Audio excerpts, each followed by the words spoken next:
ரசூலுல்லாஹி ஸல்லல்லாஹு அலைஹி வஸல்லம் சிறந்த முன்மாதிரி கணவன். தங்களுடைய மனைவிமார்களோடு அவர்களுக்கு இருந்த ரொமான்டிக் மாதிரி யாருக்கு இருக்க முடியாது. ரொமான்ஸ் ஹராமா? ஹராமா? மனைவிமார்கள்ட்ட ரொமான்ஸ் இருக்கிறது ஹராமா ஹலாலா? ஹலால். ரசூலுல்லாஹி ஸல்லல்லாஹு அலைஹி வஸல்லம் உடைய ரொமான்ஸ் என்ன தெரியுமா? இன்னைக்கு உது செஞ்சுட்டு மனைவி ஏதாவது துணிய கொடுக்க வருவாங்க, காசை கொடுக்க வருவாங்க, கைப்பிடிச்சு ஐயோ அஸ்தக்ஃபிருல்லாஹ் உது போயிருமேன்னு சொல்லி மறுபடியும் உது செய்வோம். தொட்டாத என்ன தொட்டாதம்பாங்க.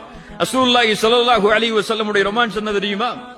அல்லாஹ்வுடைய தூதர் ஸல்லல்லாஹு அலைஹி வஸல்லம் தங்களுடைய மனைவிமார்களோடு நடந்து கொள்ளக்கூடிய முறை ஆயிஷா রাদিয়াল্লাহு அன்ஹா சொல்கிறார்கள், அல்லாஹ்வுடைய தூதர் ஸல்லல்லாஹு அலைஹி வஸல்லம் தொழுகைக்கு செல்வதற்கு முன்னால் மனைவிகளை முத்தமிடாமல் செல்ல மாட்டார்கள்.